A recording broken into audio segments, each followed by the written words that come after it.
గలతీ పత్రిక 5వ అధ్యాయం, గలతీయులకు రాసిన పత్రిక 5వ అధ్యాయం 22వ వచనాన్ని మనం చదువుకుందాం. అయితే ఆత్మఫలమేమనగా ప్రేమ, సంతోషము, సమాధానము, దీర్ఘశాంతము, దయాళుత్వము, మంచితనము, విశ్వాసము, సాత్వికము, ఆశా నిగ్రహము. ప్రభు లేఖన భాగాన్ని ఇతర లేఖన భాగాలను కూడా ఆయన మన వినికిలో దీవించి ఆశీర్వదించి మనకు అందించను గాక. ప్రార్థన చేసుకుని మనం వాక్యాన్ని ధ్యానం చేద్దాం. పరిశుద్ధుడా, ప్రేమ కలిగిన తండ్రి, కృపగల దేవ, ఘనమైన గొప్ప దేవుడి మధ్యను స్తుతిస్తున్నాం. ప్రభువా, మీరు చేసిన ప్రతి వేలు ఉపకారంకై నేను స్తుతిస్తున్నా. ప్రేమించి దినాన్ని మాకు అనుగ్రహించినందుకై నేను స్తుతిస్తున్నాం. ప్రభువా, మీ సన్నిధిలో మేమందరము సమకూర్చబడి వాక్యాన్ని ధ్యానించటకు మీరు అనుగ్రహిస్తున్న ఈ గొప్ప సమయాన్ని బట్టి, అవకాశాన్ని బట్టి నేను స్తుతిస్తున్నాను. ప్రభువా, చదువుకునే లేఖన భాగాలు, ఇతర లేఖన భాగాలు నేను మీరే దీవించి ఆశీర్వదించండి. నేను మీరు మాట్లాడితే మాకు క్షేమం. ప్రభువా, మీరే మాతో మాట్లాడతారని ముందున్న సమయాన్ని మమ్మల్ని ఈ వాక్య సందేశాన్ని మీ దైవ హస్తాలకు అప్పగించుకుంటూ ప్రభువైన యేసు క్రీస్తు నామమున స్తుతించి ప్రార్థించి అడిగి వేడుకుంటున్నాము తండ్రి. ఆమేన్. ప్రభునందు ప్రియులారా, గలతీ పత్రిక 5వ అధ్యాయం 22వ వచనం మనం చదువుకుందాం. అయితే ఆత్మఫలం ఏమనగా ప్రేమ, సంతోషము, సమాధానము, దీర్ఘశాంతము, దయాళుత్వము, మంచితనము, విశ్వాసము, సాత్వికము, ఆశా నిగ్రహం. ఫలం ఒకటే, 9 దాన్ని తెలియజేశారు. శరీర కార్యాలు చాలా చెప్పబడ్డాయి, 15 చెప్పబడ్డాయి. కానీ ఆత్మఫలం ఒకటిగా చెప్పబడింది. ఆత్మఫలం ఒకటే అంటే ఒక్క దానిలో, ఒక్క ఫలంలో ఇన్ని ఇమిడి ఉన్నాయి. 9 ఇమిడి ఉన్నాయి ఒక ఫలంలో. అది మనం ఈ పిక్చర్లో మనం చూస్తున్నాం. ఫలం ఒకటే, దానిలో 9 ఇమిడి ఉన్నాయి. అంటే 9 మంచి శ్రేష్టమైన లక్షణాలు.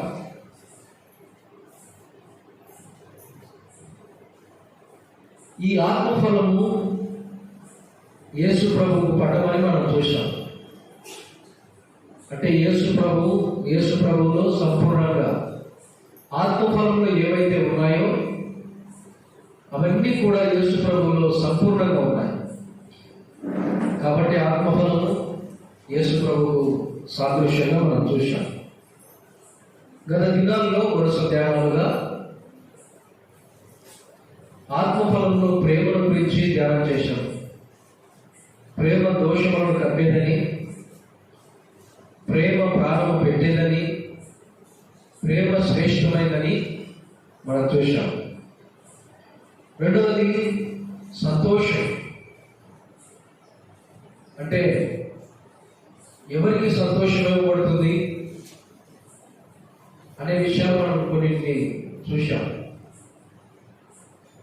తర్వాత నిన్నటి దినాల ఆత్మఫలంలో సమాధానాన్ని గురించి మనం కొంత ధ్యానాన్ని జరిగించాం. సమాధానానికి కర్త ఆయనే, సమాధానానికి కారకుడు ఆయనే, సమాధానము ఆయన యందు ఉంది, సమాధానం అనుగ్రహించేవాడు ఆయన. తర్వాత ఆయన శిలువ యందు మనకు సమాధానం దొరికింది.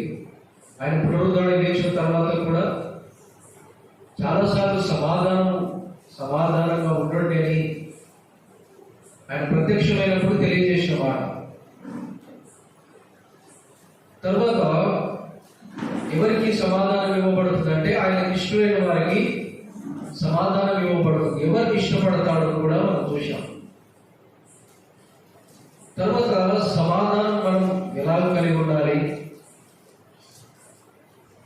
సమాధాన స్థితిలో ఎలా ఉండాలి అనేది కొన్నింటిని మనం ధ్యానం చేశాం. ఈ యొక్క రాత్రికాల సమయంలో గలతీ పత్రిక 5వ అధ్యాయం 22వ వచనంలో ఆత్మఫలంలో 4వ దీర్ఘశాంతము అన్నాడు. అంటే ఆత్మఫలంలో ఇది 4వది దీర్ఘశాంతం. దీర్ఘశాంతం అంటే ఎక్కువగా సహించడం. దీర్ఘశాంతం అంటే సహించడం, ఎక్కువగా సహించడం, ఎక్కువగా భరించడం. మీకు రాత్రికాల సమయంలో దీర్ఘశాంతం గురించిన ధ్యానాన్ని మనము కొనసాగిద్దాం. ఈ దీర్ఘశాంతం ఎవరికి పడమంటే, అంటే ఈ దీర్ఘశాంతంలో కూడా యేసు ప్రభునే చూపిస్తుంది. ఒక మాట మనం చదువుదాం చూడండి. అంటే యేసు ప్రభు ఈ దీర్ఘశాంతంలో ఎలా మనకు ఉన్నాడంటే, తిమోతి రాష్ట్ర మొదటి పత్రిక మొదటి అధ్యాయం 15-16 వచనాలు మనం చదువుతున్నాం. దీర్ఘశాంతంలో యేసు ప్రభు ఎలా కనబడుతున్నాడో ఇక్కడ మనం చూడవచ్చు. పాపులను రక్షించుటకు క్రీస్తు యేసు లోకములకు వచ్చిన వాక్యము నమ్మదగినది, పూర్ణ అంగీకారములకు యోగ్యమై ఉన్నది. అట్టి వారిలో నేను ప్రధానుడను అయినను నిత్య జీవము నిమిత్తం తనను విశ్వసింపబోవు వారికి నేను మాదిరిగా ఉండులాగా యేసు క్రీస్తు తన పూర్ణమైన దీర్ఘశాంతమును ఆ ప్రధాన పాపినైన నా యందు కనపరచునట్లు నేను కనికరించబడితే. అపోస్తలుడైన పౌలు ఈ మాట తిమోతికి రాస్తున్నాడు. ప్రభువు చేత ఎలా కనికరించబడ్డాడో ఆ మాటను పౌలు ఈ వచనాలు రాస్తున్నాడు. యేసు ప్రభు ఈ లోకానికి వచ్చిన కారణాన్ని తెలియజేశాడు. యేసు ప్రభు ఎందుకు వచ్చాడు ఈ లోకానికి? పాపులను రక్షించుటకు. ఈ లోకానికి రావడానికి ప్రధానమైన కారణం పాపులను రక్షించడం కొరకు వచ్చాడు. అయితే ఎవరు పాపులు? రోమాపత్రిక 3వ అధ్యాయం 23వ వచనంలో చదువుతాం. ఏ భేదము లేదు, అందరూ పాపము చేసి దేవుడు అనుగ్రహించు మహిమను పొందలేకపోతున్నారు. అంటే భేదము లేకుండా పాపము చేసిన వారు, ఒక మాటలో చెప్పాలంటే అందరూ పాపులనే. పాపులను రక్షించడానికి ఆయన వచ్చాడు. అంటే మన కొరకు, మన నిమిత్తం వచ్చాడు ఆయన. పాపులను రక్షించడానికి క్రీస్తు యేసు ఈ లోకంలోకి వచ్చాడు. అటు వాక్యము నమ్మదగినది, వాక్యము పూర్ణ అంగీకారముకు యోగ్యమై ఉన్నది. మనం అంగీకరించడానికి యోగ్యమైనది. ఎందుకంటే ఆయన దిగి వచ్చిన వాడు. తర్వాత 16వ వచనంలో అన్నాడు, తిమోతి రాష్ట్ర మొదటి పత్రిక మొదటి అధ్యాయం 16వ వచనంలో, నిత్య జీవము నిమిత్తము తనను విశ్వసింపబోవు వారికి నేను మాదిరిగా ఉండులాగునా యేసు క్రీస్తు తన పూర్ణమైన దీర్ఘశాంతము ఆ ప్రధాన పాపినైన నా యందు కనపరుచున్నట్లు నేను కనికరించబడితే. పాపులలో ప్రధానుడు అన్నాడు. తిమోతి రాష్ట్ర మొదటి పత్రిక మొదటి అధ్యాయం 12వ వచనంలో పూర్వము దూషకుడను, హింసకుడను, హానికరుడను అన్నాడు కదా. పాపులలో ప్రధానుడు అన్నాడు. చూడండి, ఇట్టి పౌలును ప్రభు కనికరించాడు. సంఘమును హింసించిన వాడు కదా, చాలా హింసించాడు. ఎలాగో కనికరించబడ్డాడంటే పూర్ణమైన దీర్ఘశాంతము. అంటే యేసు ప్రభు చూపిన పూర్ణమైన దీర్ఘశాంతం. ఎంతగా క్రైస్తవులను దూషిస్తున్నా కదా, కొడుతున్నా, ఎంతగా హింసిస్తున్నా, సంఘాన్ని హింసిస్తున్నా ప్రభు చేత కనికరించబడ్డాడు. దమస్కు మార్గమున ప్రభు చేత పిలువబడ్డాడు. ప్రభుతో అన్నాడు పౌలు, ప్రభువా నీవెవరు? ప్రకాశమైన వెలుగు, గొప్ప వెలుగు. ఆ వెలుగును చూసి గుడ్డివాడైపోయాడు. కళ్ళు కనబడలేదు, స్వరం వినపడుతుంది, ఏమి కనబడడం లేదు. నువ్వెవరు? యేసుప్రభు మాట ఏమన్నాడు? సౌలా సౌలా నేను నన్నేలా హింసిస్తున్నావు కదా, నీవు హింసిస్తున్న యేసును అన్నాడు. చూడండి, తన ప్రజలకు కీడు చేస్తే, తన ప్రజలకు నష్టం చేస్తే ప్రభు తనకు జరిగిన నష్టాన్ని ఇచ్చాడు. హింసించింది ప్రజలు అంటే క్రైస్తవులు, హింసించింది సంఘాన్ని. కానీ ప్రభు ఏమన్నాడు? తనను హింసించినట్లుగా చెప్పాడు. అంటే మనల్ని ఎంతగా కాపాడేవాడు. తన దీర్ఘశాంతమును చూపాడు అన్నాడు. ప్రభు చేతనే కనికరించబడ్డాడు అన్నాడు.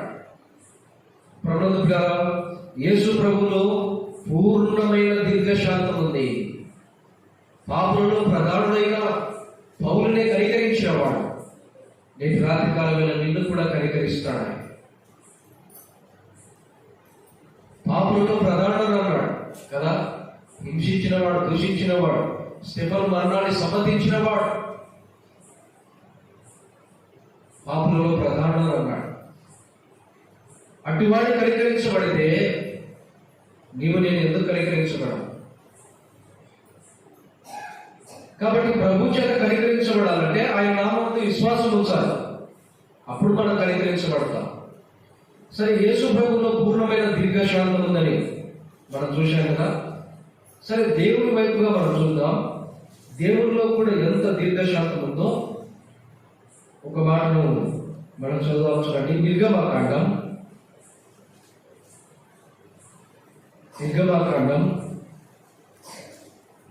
34వ అధ్యాయం. నిర్గమకాండం 34వ అధ్యాయం 6వ వచనం. అతని ఎదుట యెహోవా అతన్ని దాటి వెళ్ళుచు, యెహోవా కనికరము, దయ, దీర్ఘశాంతము, విస్తారమైన కృపా సత్యముడు గల దేవుడైన యెహోవా. ఇక్కడ ఇశ్రాయేలు ఎడల అంటే ఇశ్రాయేలు ప్రజల ఎడల దేవుడు చూపుతున్న దీర్ఘశాంతమే. ఆజ్ఞలు గల పలకలు దేవుడు ఇస్తే మొదటి ఆజ్ఞని మీరారు. మోషేతో మరలా అన్నాడు, మోషే మరలా ఉన్నాయి ఎదుగురా, మునుపు ఏ పలకలైతే తీసుకొచ్చావో అటువంటి పలకలు తీసుకోండిరా, మరలా దాని మీద ఆజ్ఞలు చెక్కాలి. చూడండి, వారు తిరుగుబాటు చేసిన దేవుడు మాత్రం తన దీర్ఘశాంతాన్ని చూపుతున్నాడు. మోషే ఆజ్ఞలు పలకలు తీసుకొని మరలా పర్వతం మీదకి వెళ్తే ప్రభు మాట్లాడుతున్న మాట, ప్రభు దాటి వెళ్తూ ప్రభు చెప్తున్న మాట ఏమంటాడు ఆయన? నేను కనికరము గల దేవుడను, దయగల దేవుడను, దీర్ఘశాంతము గలవాడని. తర్వాత ఆయన అన్నాడు, విస్తారమైన కృపా సత్యము గల దేవుడనైన యెహోవాను నేను అన్నాడు. అంటే ఇశ్రాయేలు ప్రజల పట్ల దేవుని దయ, దేవుని కనికరం, దేవుని దీర్ఘశాంతం. వారు విరోధంగా ప్రవర్తించిన, వారు దేవుని మాటకు లోబడకపోయిన, వారు తిరుగుబాటు చేసిన మరలా దేవుడు దయ చూపించడానికి ఇష్టపడ్డాడు. దేవుడు తన దీర్ఘశాంతాన్ని చూపించడానికి ఇష్టపడ్డాడు. అదే మోషేతో మాట్లాడాడు. మోషే, నేను దీర్ఘశాంతము గలవాడు. తన గుణలక్షణాన్ని తెలియజేశాడు. ఆయన తన గుణగణాలను ఆయన తెలియజేస్తున్నాడు. విస్తారమైన కృప గలవాడు. ప్రభువుగా దేవుడు ఆయన దీర్ఘశాంతము గలవాడు. ఒకనొక సందర్భంలో మళ్ళీ కోపగించాడు. సంఖ్యాకాండంలో చూడండి, సంఖ్యాకాండం 14వ అధ్యాయం 11వ వచనం. యెహోవా, ఎన్నాళ్ళ వరకు ఈ ప్రజలు నన్ను అలక్ష్యము చేయదు? ఎన్నాళ్ళ వరకు నేను వారి మధ్యలో చేసిన సూచక్రియలన్నింటిని చూచి నన్ను నమ్మకయుందురు? ప్రభువుగా ప్రభు అన్నాడు, తెగులు వారి మధ్య పుట్టిస్తానన్నాడు, వారిని హతము చేస్తానన్నాడు. ఇక్కడ ప్రభు యొక్క కోపం మనకు కనబడుతుంది. అంటే దేవుడు ఎన్ని అద్భుతాలు జరిగించిన, ఎర్ర సముద్రాన్ని పాయలు చేశాడు, పంట నుండి నీళ్లను రప్పించాడు, అరణ్యంలో మన్నా చేత పోషించాడు. అనేక కార్యాలు వారు చూస్తూ కూడా దేవుణ్ణి మరలా మరచిన వారు, దేవునికి విరోధంగా జీవించిన వారు. అందుకే దేవుడు మాట్లాడుతున్నాడు సంఖ్యాకాండం 14వ అధ్యాయంలో 11వ వచనంలో, ఎన్నాళ్ళ వరకు మీరు నన్ను అలక్ష్యం చేస్తారు, ఎన్నాళ్ళ వరకు నన్ను మర్చిపోతారు, నేను చేసిన కార్యాలను మర్చిపోతారు. మనం కూడా చాలాసార్లు ఏంటంటే దేవుడు మన ఎడల చేసిన ఉపకారాలు, మేలు చాలాసార్లు మనం మర్చిపోతాం. వీరు కూడా మర్చిపోయారు. దేవుడు చేసిన గొప్ప కార్యాలు, మానవ అతీతమైన కార్యాలు, ఎర్ర సముద్రము పాయలు చేయబడి నీళ్లు గోడల వలె నిలవబడి ఆ నేల మీద నడచేలుగా, ఇది చెప్పడానికి సులభంగా ఉంది, కానీ అద్భుత కార్యం, ఆ గొప్ప కార్యం వారి కనుల ఎదుట దేవుడు చూపిస్తే, సూచక క్రియలు అద్భుతాలు చూపిస్తే వారు మరచిపోయేవారు. దేవుడు అన్నాడు, మోషే నువ్వు పక్కకు తప్పుకో, వీరు అలక్ష్యం చేసేవారు. ఈ ఇశ్రాయేలు ప్రజలు నిర్లక్ష్యం చేసేవారు, అలక్ష్యం చేసేవారు, నేను చేసిన కార్యం మర్చిపోయిన వారు, నా యందు నమ్మిక ఉంచని వారు, వీరి మధ్య తెగులు పుట్టిస్తారన్నాడు. మోషే అడ్డుపడ్డాడు.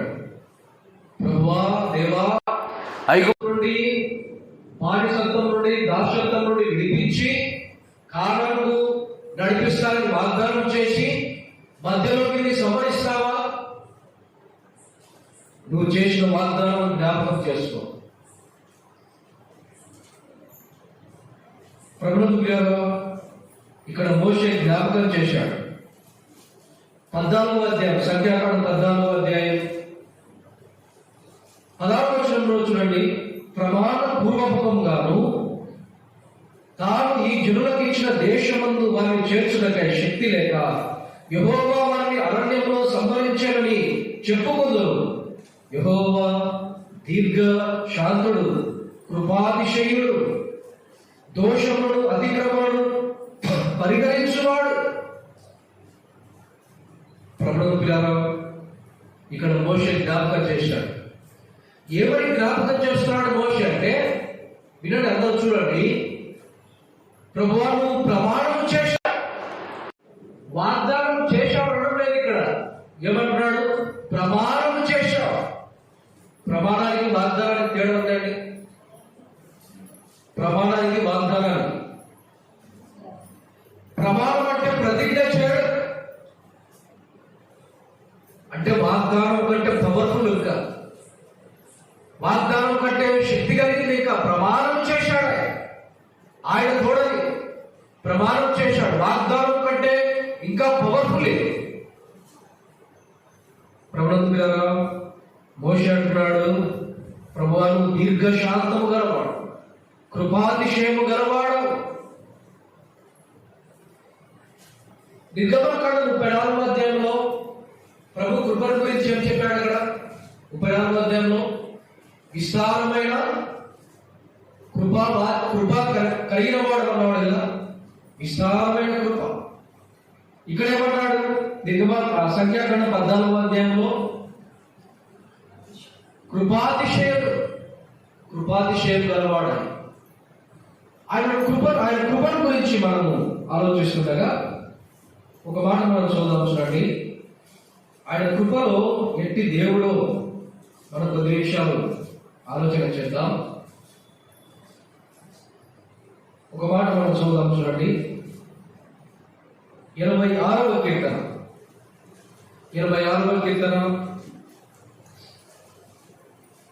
15వ వచనం. 26వ కీర్తన 15వ వచనం. ప్రభువా, నీవు దయా దాక్షిణ్యము గల దేవుడు, దీర్ఘశాంతుడు, కృపా సత్యములతో నిండినవాడు.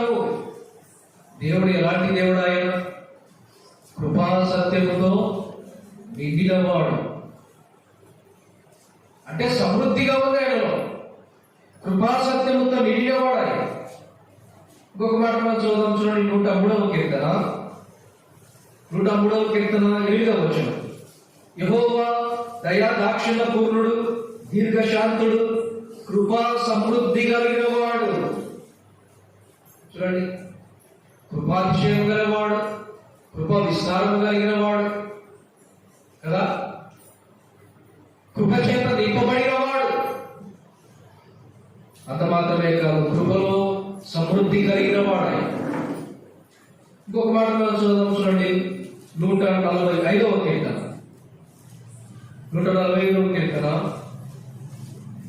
8వ వచనం. యెహోవా దయా దాక్షిణ్యము గలవాడు, ఆయన దీర్ఘశాంతుడు, కృపాతిశయము గలవాడు. దేవుణ్ణి మనం చూస్తుండగా ఎంత కృపగలవాడు ఆయన, కృపాతిశయం గలవాడు. కృప ఏదో విస్తారం, అంటే విస్తారమైన కృపగలవాడు కదా, కృపా సమృద్ధి కలిగిన వాడు, కృపతో నింపబడిన వాడు. ఇక్కడ మనం చూస్తుండగా కృపాతిశయం గలవాడు. దేవుని విషయంలో చూడండి ఎంత కృపగల దేవుడు. యేసు ప్రభు విషయంలో కూడా ఆయన ఎంత కృపగలవాడో కొన్ని విషయాలు మనం చూద్దాం. చూడండి, ఒక 3 విషయాలు. యేసు ప్రభు ఎంత కృపగలవాడో యోహాను సువార్త 1వ అధ్యాయం, యోహాను రాసిన సువార్త 1వ అధ్యాయం 14వ వచనం. ఆ వాక్యము శరీరధారి అయి కృపాసత్య సంపూర్ణుడుగా మన మధ్య నివసించాడు. దేవుడు కృపతో నిండినవాడు, దేవుడు కృపాసత్య సంపూర్ణుడుగా, దేవుడు కృపలో సమృద్ధి కలిగినవాడు, కృపాతిశయం కలిగినవాడు. యేసు ప్రభువు చూడండి, యేసు ప్రభువు ఆయన కృపాసత్య సంపూర్ణుడు, కృపాసత్య సంపూర్ణుడు ఆయన. అంత మాత్రమే కాదు, 16వ వచనం, యోహాను సువార్త 1వ అధ్యాయం 16వ వచనం. ఆయన పరిపూర్ణతలో నుండి మనం అందరము కృప వెంబడి కృప పొందితిమి. యేసు ప్రభు కృప వెంబడి కృపనిచ్చేవాడు, కృపాసత్య సంపూర్ణుడు ఆయన, కృప వెంబడి కృప చూపేవాడు, కృప వెంట కృపను చూపేవాడు. తర్వాత ఇక్కడ యోహాను సువార్త 1వ అధ్యాయం 17వ వచనం. ధర్మశాస్త్రము మోషే ద్వారా అనుగ్రహింపబడెను, కృపాసత్యము యేసు క్రీస్తు ద్వారా కలిగేను. అసలు కృపాసత్యము కలిగేదే ప్రభు నుండి. ధర్మశాస్త్రము మోషే నుండి. ధర్మశాస్త్రం ఏమంటుందంటే పాటించు, జీవించు, పాటించకపోతే రాళ్లతో కొట్టి చంపబడాలి. చూడండి, ఒక కండిషన్, ఒక లా, ఒక ఆర్డర్. పాటిస్తావా లేదా? పాటిస్తేనే బ్రతుకుతావు. ధర్మశాస్త్రం మోషే నుండి, పాటించు కదా. కానీ యేసు క్రీస్తుని కృప విశ్వసించు, చాలా తేలిక, చాలా సులభమైనది, బరువు భారం ఎంత మాత్రము లేని కృపాసత్యము యేసు ప్రభు వలన కలిగేది. ప్రభుత్వ రాత్రికాల వేళ యేసు ప్రభు ఆయన కృపాసత్య సంపూర్ణుడు, ఆయన కృప వెంబడి కృపనిచ్చేవాడు. తర్వాత కృపాసత్యము ఆయన వలన కలిగేది. రాత్రికాల వేళ ఇంటి కృపను నువ్వు పొందుకున్నావు, ప్రభు యొద్ద నుండి వచ్చే కృపను పొందుకున్నావు.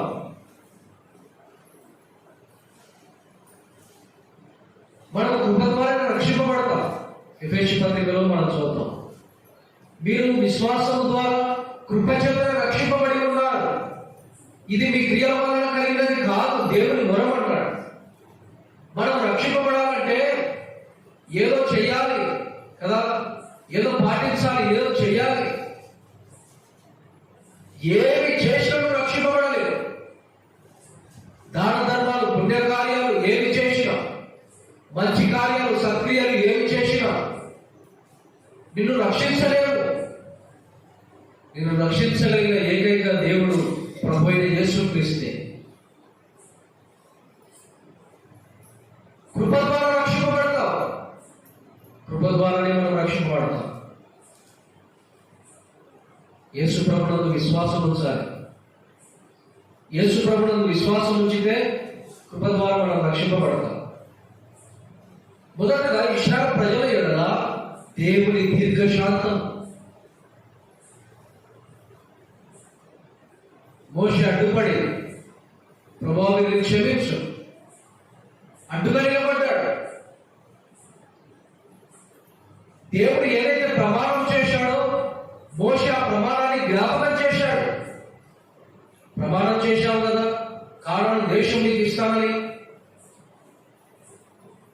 ఒకవేళ ఈ అరణ్యంలో ఇశ్రాయేలు ప్రజలందరూ సంహరించబడితే, రాలిపోతే అది నీకు దూరం కాదు. ఎందుకంటే అన్యులు అంటే నీ మీద వారు తిరుగుబాటు చేసేవారు. ప్రభుత్వ ఇశ్రాయేలు ప్రజల దగ్గర ఆయన తన దీర్ఘశాంతాన్ని చూపించినవాడు. రెండవదిగా ఒక మాట మనం చూడండి. నినివే ప్రజల విషయంలో కూడా ఆయన తన దీర్ఘశాంతాన్ని చూపించినట్లు మనం చూద్దాం. యోనా గ్రంథం 4వ అధ్యాయం. యోనా గ్రంథం 4వ అధ్యాయం మొదటి నుండి చూద్దాం. యోనా దీన్ని చూచి బహు చింతాక్రాంతుడై కోపగించుకొని, యెహోవా, నేను నా దేశమందుండగా ఇట్లు జరుగునని నేను అనుకుంటుని కదా.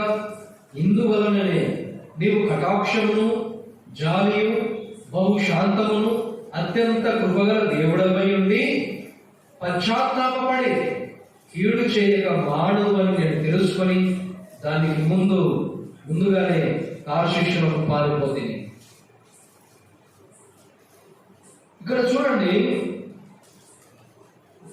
యోనాను దేవుడు ఏమన్నాడు? యోనా విషయంలో దేవుడు ఏం చెప్పాడంటే, యోనాను నినివేకు వెళ్ళు, దానికి రాబోతున్న ఉగ్రతను తెలియజేయి, ప్రజలకు ప్రకటించు. సరే, యోనా నినివేకు వెళ్ళినప్పుడు ఎక్కడికి వెళ్తున్నాడు? ఓడ ఎక్కి తార్షీషు ప్రయాణమై వెళ్తున్నాడు. చేప గర్భంలో 3 దినాలు అంటే దేవుడు ఆజ్ఞాపించాడు. చేప గర్భంలో 3 దినాలు ఉన్నాడు. దేవునికి అవిధేయుడై. చూడండి, యోనా అయితే అవిధేయుడై చేప గర్భంలో 3 దినాలు ఉన్నాడు. కానీ యేసు ప్రభు విధేయుడై సమాధిలో 3 దినాలు ఉన్నాడు. యోనాకు యేసు ప్రభుకు చూడండి ఎంత తేడా ఉందో. యోనా అవిధేయతను బట్టి చేప గర్భంలో 3 దినాలు. 3 దినాల తర్వాత ఆ చేప వచ్చి తీరాన్ని క్రక్కినట్లు మనం చూస్తాం. కానీ యేసు ప్రభు చూడండి ఎంత విధేయత చూపాడు. 3 దినాలు ఆయన విధేయుడు సమాధిలో ఉన్నాడు. 3వ దినాన్ని ప్రభుగానే లేచాడు. సరే, యోనా 3 దినాలు చేప గర్భంలో ఉన్న తర్వాత మరలా నినివేకు వెళ్ళాడు. దేవుని ఉగ్రత, దేవుని తీర్పును గురించి ప్రకటించాడు.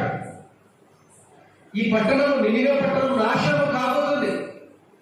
దేవుడి వైపు తిరగండి, మారు మనసు పొందండి, మీ పాపాల విషయమై పశ్చాత్తాపపడండి, లేకపోతే దేవుని ఉగ్రత, దేవుని తీర్పు, ఈ పట్టణం నాశనం కాబోతుందంటే నినివే ప్రజలు, రాజులు మొదలుకొని పనివాడి వరకు ప్రతి ఒక్కరూ ప్రార్థన చేశారు, ఉపవాసముడి ప్రార్థన చేశారు. దేవుడు దాన్ని చూశాడు.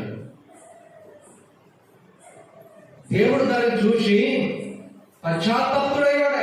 పశ్చాత్తాపడ్డాడు. ఎంత కృపగల దేవుడు ఆయన.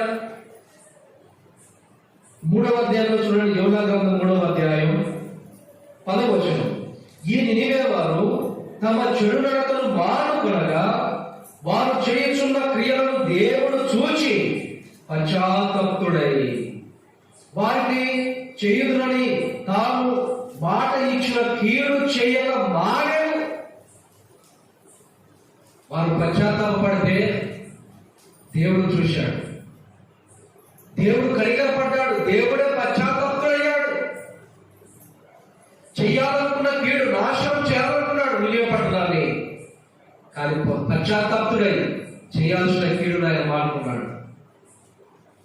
ఇప్పుడు యోనాకు చింత మొదలైంది. ఎందుకంటే నినివే వారు అన్యులు, అంటే నశించిపోతే బాగుండేది అనేది యోనా యొక్క ఉద్దేశం. యోనా అంటున్నాడు, చింతాక్రాంతుడై ఇందువల్లనే నేను నినివేకి వెళ్ళలేదు. ఎందుకంటే నువ్వు దీర్ఘశాంతం గలవాడు, నువ్వు జాలి కనికరము చూపే దేవుడు, కటాక్షించే దేవుడు.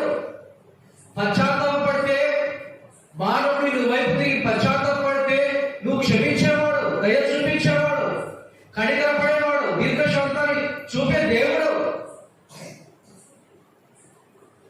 ప్రభునందు పిల్లారా, యోనా అంటున్నాడు, అందుకే నువ్వు నినివేకి వెళ్ళమంటే తార్షీషుకు వెళ్ళా. యోనాకు ఒక పాఠం నేర్పాడు కదా. ఒక చెట్టును వేసి, ఒక పందిరి వేసి, పందిరిలాగా చేయబడి మనలో ఒక పురుగు ఆజ్ఞాపించి అది ఎండిపోయింది. ప్రభు ఒక పాఠాన్ని నేర్పాడు, మెట్టుకు నినివే ప్రజలు ఎదురల దేవుని యొక్క దీర్ఘశాంతం. దేవుడు ఎంత దీర్ఘశాంతాన్ని చూపాడు. ప్రభునందు పిల్లలు, ఇశ్రాయేలు ప్రజలు వారు పశ్చాత్తాపడినప్పుడు, లేదా ఇశ్రాయేలు ప్రజల పక్షాన మోషే ప్రార్థించినప్పుడు దేవుడు ఏమయ్యాడు? తన దీర్ఘశాంతాన్ని చూపించాడు. ఇశ్రాయేలు ప్రజల పక్షాన మోషే ఎలాగైతే అడ్డుపడ్డాడో, సర్వ మానవాళికి అంటే దేవుని ఉగ్రత మానవాళి మీద నిలిచి ఉంటే యేసు ప్రభువు అడ్డుగా నిలబడ్డాడు. మోషే ఇశ్రాయేలు ప్రజల పక్షాన ఏ విధంగా అడ్డు నిలబడి దేవా ఈ ఉగ్రతను తొలగించన్నాడు. సర్వ మానవాళికి దేవుని ఉగ్రత, దేవుని శిక్ష, దేవుని తీర్పు రావాల్సి ఉండగా యేసు ప్రభువు అడ్డుగా నిలిచాడు. ఆ ఉగ్రత ఆయన అనుభవించాడు. కలువరి శిలువలో సర్వ మానవాళికి రావాల్సిన, పాపానికి రావాల్సిన ఆ శిక్ష యావత్తు, ఆ ఉగ్రత యేసు ప్రభు పైన మోపబడి ఉగ్రత అంతటినీ ఆయన భరించాడు. పాపానికి రావాల్సిన శిక్ష అంతటిని యేసు ప్రభు అనుభవించాడు. రాత్రి కాలంలో నువ్వు చేయాల్సింది ఏమంటే ప్రభువునందు విశ్వాసం ఉంచితే చాలు, ఇంకా ఏం చేయాల్సిన అవసరం లేదు. ఎందుకంటే మన స్థానాన్ని ఆయన తీసుకున్నాడు, మన శిక్ష ఆయన తీసుకున్నాడు, మన పాపానికి రావాల్సిన దేవుని ఉగ్రత ఆయన భరించాడు. ఇక మనం ఏం చేయాల్సిన అవసరం లేదు. యేసు ప్రభువునందు విశ్వాసం ఉంచితే చాలు, ఉచితంగా రక్షింపబడతాం. ఎందుకు మానవుడు నశించిపోతున్నాడంటే యేసు ప్రభువునందు విశ్వాసం ఉంచగానే నశించిపోతున్నాడు. రక్షకుడు ఉన్నాడు, రక్షణ ఉంది, కానీ రక్షకుని యుద్ధకు మానవుడు రావడం లేదు. ఆయన ప్రేమతో పిలుస్తున్నాడు. ఆయన పిలుపులో ప్రేమ ఉంది. ప్రయాసపడి భారం మోస్తున్న సమస్త జనులాగా నా యుద్ధం రండి, నేను మీకు విశ్రాంతి కలుగజేస్తాను అంటున్నాడు. ఆయన పిలుపులో ప్రేమ ఉంది. ఆ ప్రేమను గుర్తెరు. ప్రభువునందు విశ్వాసం ఉంచితే ఉచితంగా రక్షింపబడతాం. ఇశ్రాయేలు ప్రజల పక్షాన మోషే అడ్డుగా నిలబడ్డాడు. దేవుడు కనికరం చూపాడు, తన దీర్ఘశాంతాన్ని చూపాడు. రెండవది, నినివే ప్రజల మీద దేవుడు దీర్ఘశాంతాన్ని చూపాడు. మూడవది, ఒక మాట మనం చదువుదాం. లూకా రాసిన సువార్త 18వ అధ్యాయం. లూకా రాసిన సువార్త 18వ అధ్యాయం 8వ వచనం, ఆయన వారికి త్వరగా న్యాయము తీర్చును, వారి విషయమే కదా ఆయన దీర్ఘశాంతము చూపుచున్నాడని మీతో చెప్పుచున్నాను. అయినను మనుష్య కుమారుడు వచ్చినప్పుడు ఆయన భూమి మీద విశ్వాసమును కనుగొనున్నా. ఇక్కడ కూడా దీర్ఘశాంతమైన మాట కనబడుతుంది చూడండి.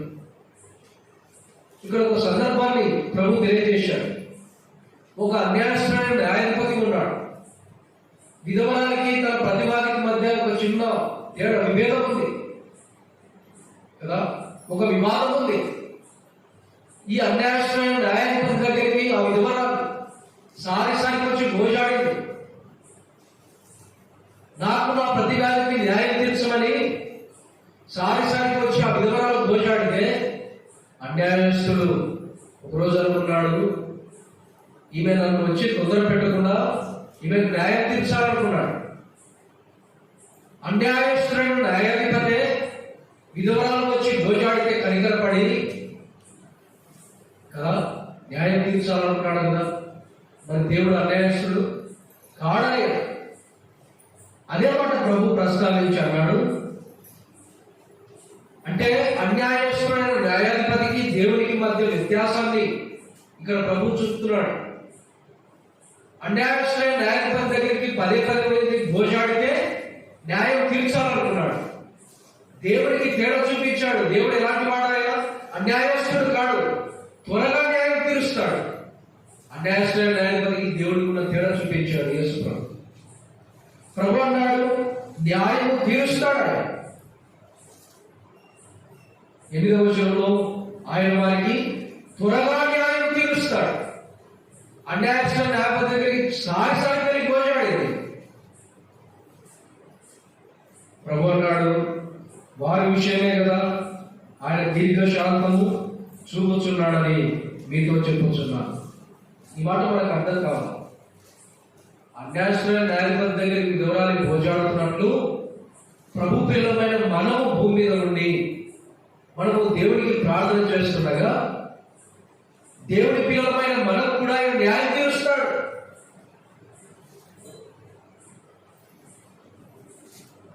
వారి విషయమే కదా దీర్ఘశాంతం చూపుతున్నాడు. అంటే మన విషయమై దేవుడు దీర్ఘశాంతం. తర్వాత వచనంలో అన్నాడు మనుష్య కుమారుడు వచ్చినప్పుడు ఆయన భూమి మీద విశ్వాసము కనుగొనునా.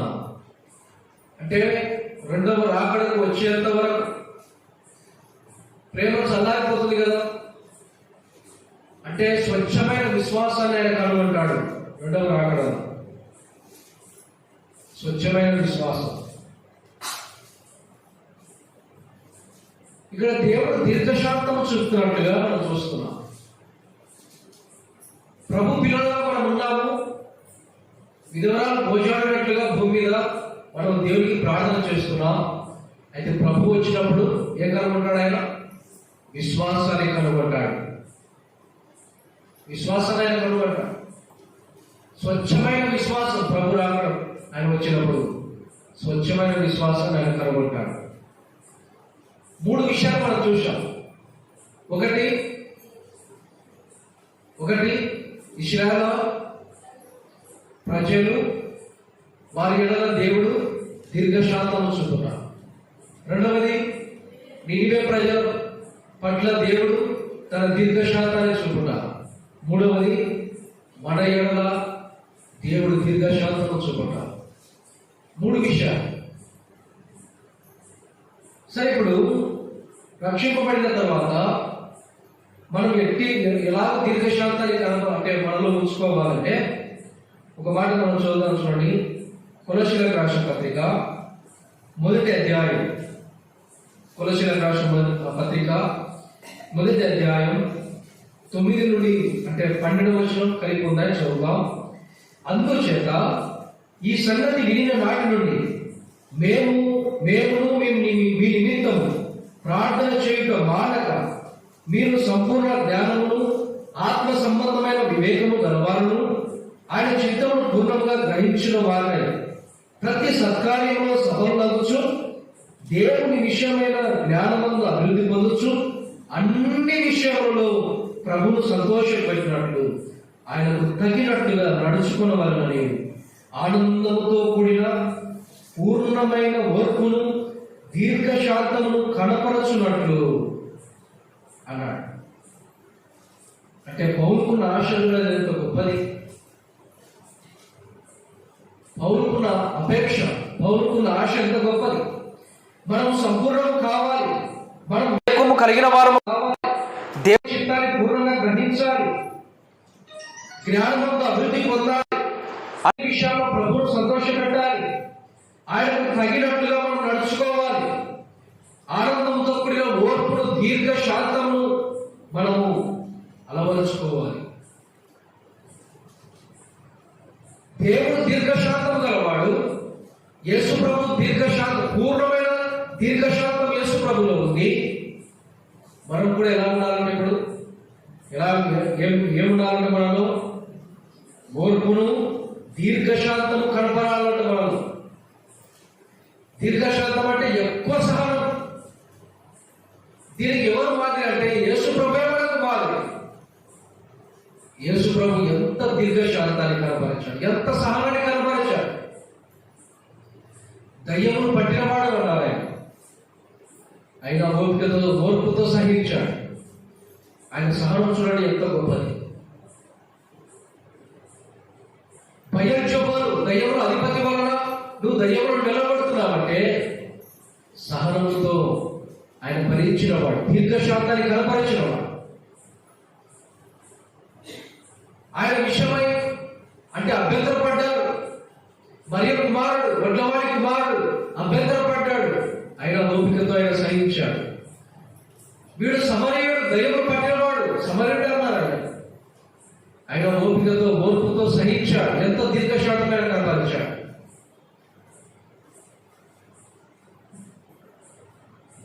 మేము వ్యభిచారంలో పుట్టినవారు కాదన్నారు. యేసు ప్రభుని ఎంతగా అవమానపరిచాడు. ఎంత ఓర్పు, ఎంత సహనం, ఎంత దీర్ఘశాంతమైన కనపరిచాడు. మనం కూడా దీర్ఘశాంతం మనం కలిగి ఉండాలి, సహనం మనం కలిగి ఉండాలి, ఎక్కువ సహనం మనం కలిగి ఉండాలి. పౌలు ప్రార్థన ఇదే. ఎన్నిటిని చెప్పాడు, ప్రభువుని నడుచుకోవాలి, పూర్ణమైన వివేకము కలిగి ఉండాలి కదా. దేవుని చిత్తాన్ని మనం గ్రహించాలి, అన్ని విషయాలు అభివృద్ధి పొందాలి, అన్ని విషయాలు ప్రభువును సంతోషపెట్టాలి, ఓర్పును దీర్ఘశాంతాన్ని మనం కలిగి ఉండాలి. పౌలు అపేక్ష ఇదే. చాలాసార్లు మనం సహనం కోల్పోతాం, చిన్న మాటకు సహనం కోల్పోతాం. నన్నంత మాట అంటాడా,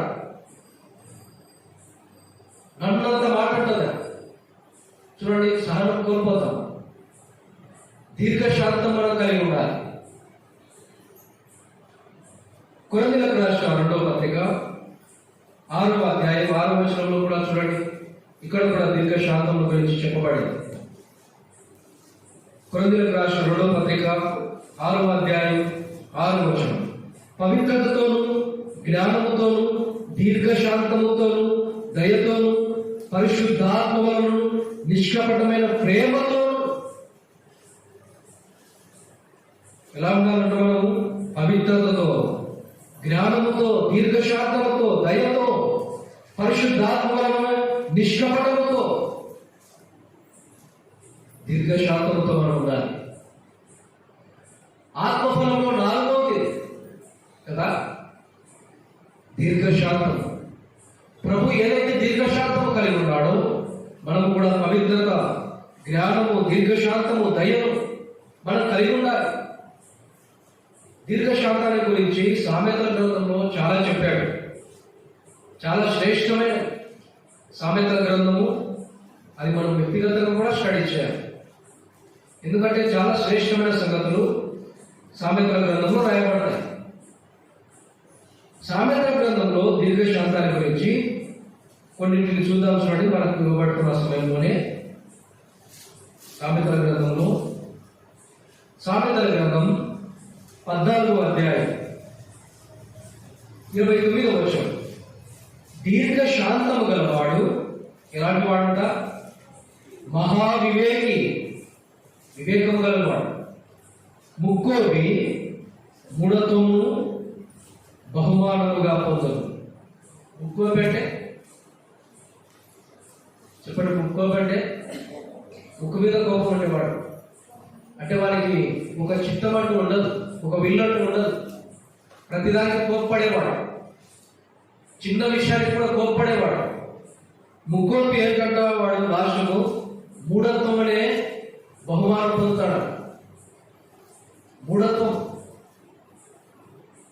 అన్నిటినీ విచారించి నిదానించేవాడు, దీర్ఘశాంతం గలవాడు. ఇలాంటి వాడంట మహావివేకి. ప్రతి విషయాన్ని కోప్పడ్డాడు, వాడు మూఢత్వం గలవాడు. చాలాసార్లు మనము కొన్నిటిని వివేచించకుండా కోప్పడదు. చివరికి ఏం పొందుకుంటాం మనం? మూఢత్వం. మనం విచారించాలి, నిదానించాలి, దీర్ఘశాంతం మనం కలిగి ఉండాలి. మహావివేకి వాడు, సహనం కలిగిన వాడు, శాంతం కలిగిన వాడు మహావివేకి. తర్వాత ఇంకొక మాట మనం చూడండి. దీర్ఘశాంతం కలిగిన వాడు ఎలాంటి వాడో మనం చూస్తున్నాం కదా. దీర్ఘశాంతం గలవాడు ఎలాంటి వాడు? మొదటగా మహావివేకి. ఇంకొక మాట మనం చూడండి. ఇదే సామెతల గ్రంథము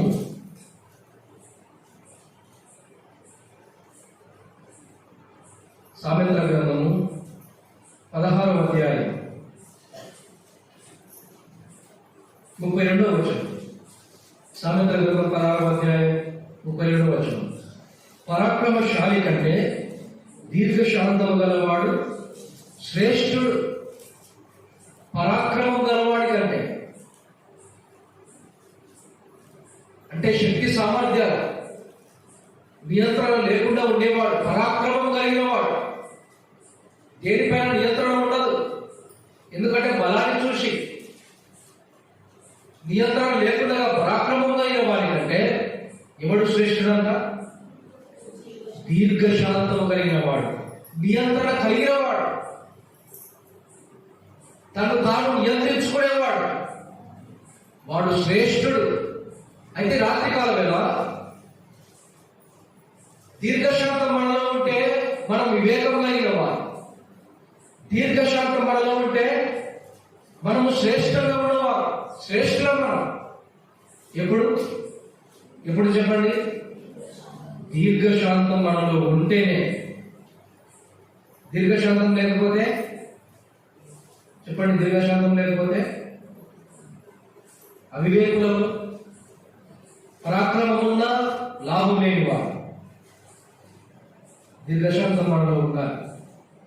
ఇంకొక మాట మనం చూడండి. ఇదే సామెతల గ్రంథం 19వ అధ్యాయం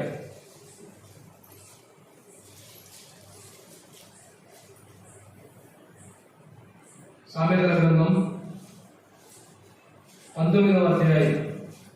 ఇక్కడ దీర్ఘశాంతం అనే మాట ఇక్కడే ఉందా? 11వ వచనం. ఒకరి సుబుద్ధి వానికి దీర్ఘశాంతం ఇచ్చును. అంటే దీర్ఘశాంతం మనలో ఉంటే మనం ఏమున్నట్లు అంటే మనలో సుబుద్ధి మనలో ఉన్నట్లు. సుబుద్ధి అంటే మంచి బుద్ధి కలిగి ఉండడం. ఈ బుద్ధి దావీదుకు ఉంది. దావీదు తన సౌలు పంపిన చోటకు వెళ్ళి సుబుద్ధి గలవాడై, అంటే మంచి బుద్ధి కలిగిన వాడు దావీదు. స్త్రీలో ఎవరికైనా ఉందా పేరు సుబుద్ధి? ఎవరో చెప్పారు? కట్టే చెప్పండి. అబీగైల్ కదా, సుబుద్ధి కలిగింది. దావీదు కూడా సుబుద్ధి, మంచి బుద్ధి మనం కలిగి ఉండాలి. బైబిల్ గ్రంథంలో బుద్ధి విషయంలో మనం చూస్తాం. దానియేలు ఎలాంటి బుద్ధి కలిగి ఉన్నాడు? ఈ దానియేలు అతి శ్రేష్టమైన బుద్ధి కలిగిన వాడు కదా. చాలా శ్రేష్టమైన బుద్ధి దానియేలులో ఉంది. దావీదులో సుబుద్ధి ఉంది. దీర్ఘశాంతం కలిగిన వాళ్ళు ఏమంటారు చెప్పండి? సుబుద్ధి ఉంటుంది. ఇప్పుడు దాకా ఏం చెప్పాం మనం? మూడింటిని చెప్పాం. మొదటిది దీర్ఘశాంతం గలవాడు ఎలాంటి వాడు? మహావివేకి, అన్నిటిని వివేచించేవాడు. రెండవది శ్రేష్టమైన వాడు, పరాక్రమం కంటే శ్రేష్టమైన వాడు. దీర్ఘశాంతం ఉంటే శ్రేష్టం.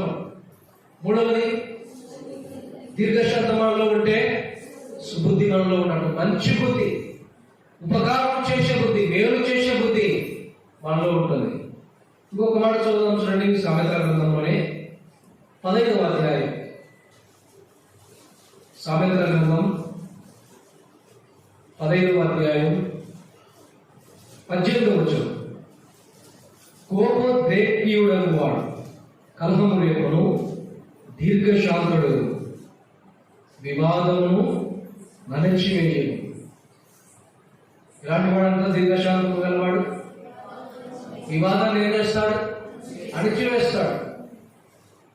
అంటే ఒక వివాదం జరుగుతుందంటే ఆ వివాదాన్ని బట్టి సంతోషించేవాడు కాదు.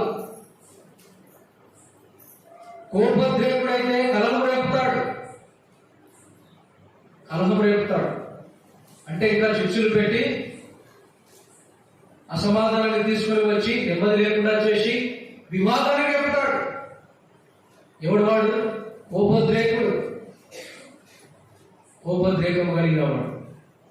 కానీ దీర్ఘశాంతము కలిగిన వాడు ఎలా ఉంటాడంటే, దీర్ఘశాంతం గలవాడు వివాదం ఏదైనా ఉంటే దాన్ని అణిచి వేస్తాడు. మనలో అంటే ఈ లక్షణాలు మనం కలిగి ఉన్నాం. ఈ 4 లక్షణాలు ఒకసారి మనల్ని మనం పరీక్షించుకుందాం. మనలో దీర్ఘశాంతం ఉందా? మనలో సహనం ఉందా? మనలో ఓర్పు ఉందా?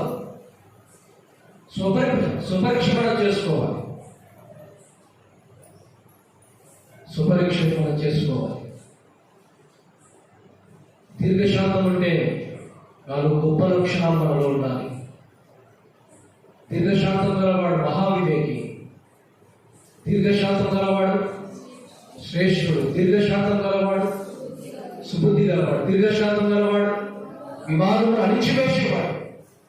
మనలో దీర్ఘశాంతం ఈ లక్షణాలు ఉన్నాయి. ప్రభు పిల్లలుగా మనం చేయబడ్డాం. ప్రభునందు విశ్వాసం ఉంచిన వారు మనలో ఏముండాలి?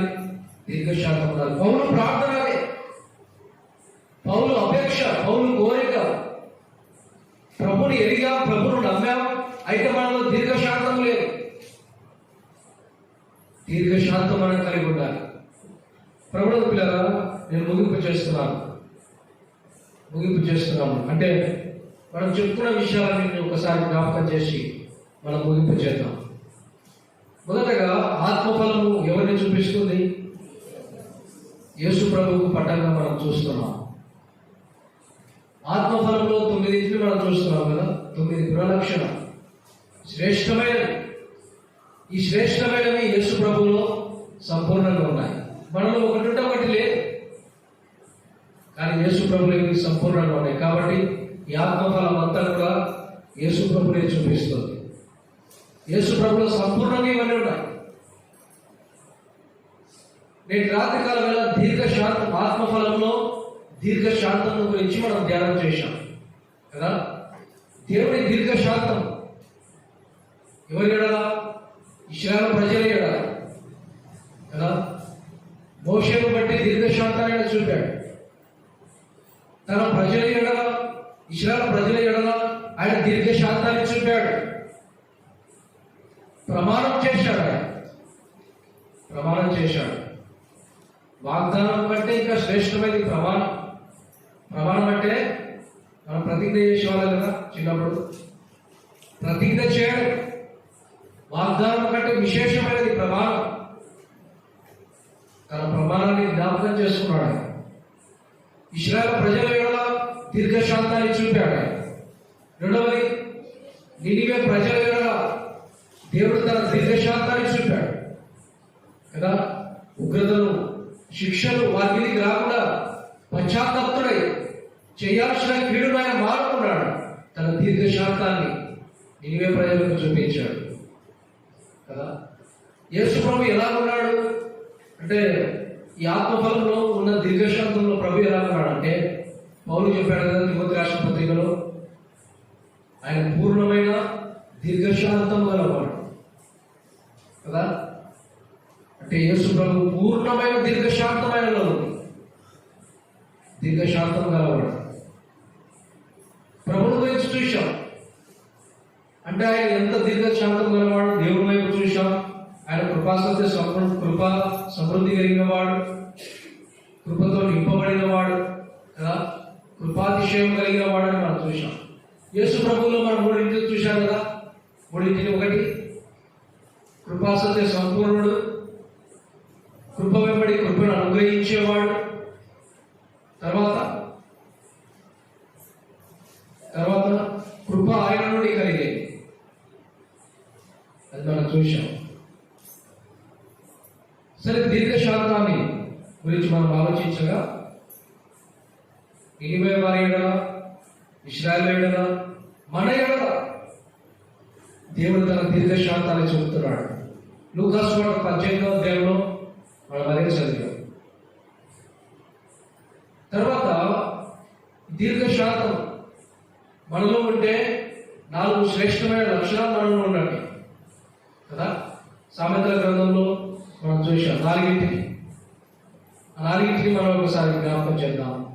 దీర్ఘశాంతం గలవాడు మహావివేకి అవుతాడు, తర్వాత శ్రేష్ఠుడు అవుతాడు. దీర్ఘశాంతం గలవాడు శ్రేష్ఠుడు అవుతాడు. 3వది దీర్ఘశాంతం గలవాడు సుబుద్ధి గలవాడు అవుతాడు. 4వది దీర్ఘశాంతం గలవాడు వివాదమును అణిచేవాడు. కాబట్టి దేవుడు దీర్ఘశాంతం గలవాడు, యేసు ప్రభు పూర్ణమైన దీర్ఘశాంతం గలవాడు. మనము దీర్ఘశాంతం కలిగి ఉండాలి. దీర్ఘశాంతం అంటే మనలో శ్రేష్టమైన లక్షణాలు ఉన్నట్లే. రాత్రికాల వేళ దీర్ఘశాంతం మనలో ఉండాలి. ఇంకా యేసు ప్రభుని ఎవరైనా సొంత రక్షకుడిగా అంగీకరించకపోతే నేను రాత్రికాల వేళ మంచి అవకాశం. ఆయన నీ ఎడల దీర్ఘశాంతాన్ని చూపుతున్నాడు. ఇంతవరకు ప్రాణప్రాప్తిని ఇచ్చాడంటే, ఇంతవరకు నీకు భూమి మీద ఆయుష్కాలం ఇచ్చాడంటే, నీకు సమయాన్ని ఇచ్చాడంటే తన దీర్ఘశాంతము చేత ఇంకా ఆయన కనిపెడుతున్నాడు. ఎందుకంటే నువ్వు నశించుకోవడం ఆయనకు ఇష్టం లేదు. దేవుని గ్రంథంలో మనం చూస్తాం, ఎవడు నశించుకోవడం ఆయనకు ఇష్టం లేదు. అందరూ అంతగా మారు మనసు పొందాలి, పాప క్షమాపణ పొందాలి, దేవుని వైపు తిరగాలి, మారు మనసు పొంది పశ్చాత్తాపడి ప్రభునందు విశ్వాసం ఉంచాలి. అది ప్రభు కోరుతున్నాడు. తన దీర్ఘశాంతాన్ని నేటి రాత్రికాల వేళ నీ ఎడల చూపుతున్నాడు. అంటే ఎంతో సహనం, ఎంతగా దేవునికి ఆయాసకరంగా బ్రతికిన, దేవునికి ఇష్టం లేని జీవితంలో జీవిస్తున్నా, నీ ఇష్టానుసారంగా ఈ లోకంలో ప్రవర్తిస్తున్నా, పాపంలో జీవిస్తున్నా, తన కృప ద్వారా తన దీర్ఘశాంతాన్ని నీకు చూపుతున్నాడు. ఈ రాత్రికాల వేళ ప్రభు యొక్క దీర్ఘశాంతాన్ని గుర్తెరు. ఎంత దీర్ఘశాంతం! గాలిని ఇస్తున్నాడు, నీరుని ఇస్తున్నాడు, ఆహారాన్ని ఇస్తున్నాడు, వస్త్రాన్ని ఇస్తున్నాడు, ప్రాణప్రాప్తిని ఇస్తున్నాడు, ఆయుష్కాలం ఇస్తున్నాడు, సమయాన్ని ఇస్తున్నాడు, అవకాశాన్ని ఇస్తున్నాడు. వీటన్నిటిని నిర్లక్ష్యం చేస్తే ఒకరోజు తీర్పులో నిలబడతాం, ఒకరోజు శిక్షకు పాత్రలు అవుతాం. ఇదే మంచి అవకాశం, ఇదే సదావకాశం. ప్రభు నీ ఎడల దీర్ఘశాంతం చూపుతుండగా ప్రభు వైపు తెలుగు, ప్రభు యొక్క విశ్వాసం ఉంచు. ఉచితంగా నిన్ను రక్షిస్తాడు, నిన్ను విమోచిస్తాడు, నిత్యాగ్నిగుణం నుండి తప్పించి పరలోకానికి ఆయన వారసునిగా చేస్తాడు. అట్టి తీర్మానం ఎవరైనా చేయాలనుకుంటే ఈ కుడి గంటల తర్వాత మీరు ముందుకు రావచ్చు. మీ కొరకు ప్రార్థన చేస్తాం. ఇంకా కొన్ని మాటలు దేవుని గురించి మీకు తెలియజేస్తాం. ప్రభు లేఖన భాగాలు ఆయన మన వినీతిలో దీవించి ఆశీర్వదించుగా చిన్న ప్రార్థన చేస్తాం. ప్రభుత్వ సోదరి సోదరుడా, ప్రభు మనతోనే మాట్లాడాడు. ఆయన కృప కలిగిన వాడు, కృపాసత్య సంపూర్ణుడు, కృపలో సమృద్ధి కలిగిన వాడు, కృప వెంబడి కృపణించేవాడు. దీర్ఘశాంతము, పూర్ణమైన దీర్ఘశాంతము మన ఎలా చూపే దేవుడు, కనికరపడే దేవుడు. ఈ రాత్రి కాలంలో ఇంటి ప్రభువును మనం కలిగి ఉండాలి. తన దీర్ఘశాంతాన్ని నీ ఎడలో చెప్తున్నాడు. రాత్రి కాలంలో ప్రభు దగ్గర ఏదైనా అవిధేయత ఉంటే, ఏదైనా పాపం ఉంటే ప్రభు దగ్గర సరి చేసుకో. తన దీర్ఘశాంతాన్ని ఎడలో చెప్తున్నాడు. ఆయన కృప కిందికి రా, ఆయన కృపకు లోపడు. ఆయన ఏదో విశ్వాసం ఉచితంగా నేను రక్షిస్తాడు. ఎవరైనా తీర్మానం చేయగలిగితే ఈ రాత్రి వేళ తన దీర్ఘశాంతాన్ని ఎడలో చెప్పి పరలోకాన్ని నీకు ఇస్తాడు.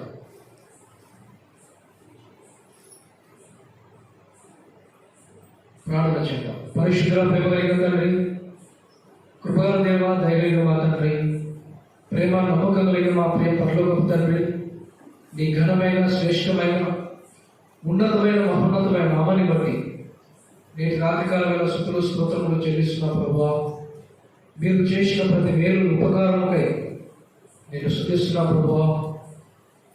ఆత్మఫలంలో దీర్ఘశాంతముల గురించి నేటి రాత్రికాలమైన ధ్యానం చేయడానికి మీరు ఇచ్చిన కృపను బట్టి నేను స్తుతిస్తున్నా ప్రభువా. ఇశ్రాయేలు ప్రజల ఎడల మీరు చూపిన దీర్ఘశాంతం, నీవే పట్టణస్థుల ఎడల మీరు చూపిన దీర్ఘశాంతం, మా ఎడల మీరు చూపుతున్న దీర్ఘశాంతమును బట్టి నేను స్తుతిస్తున్నా ప్రభువా.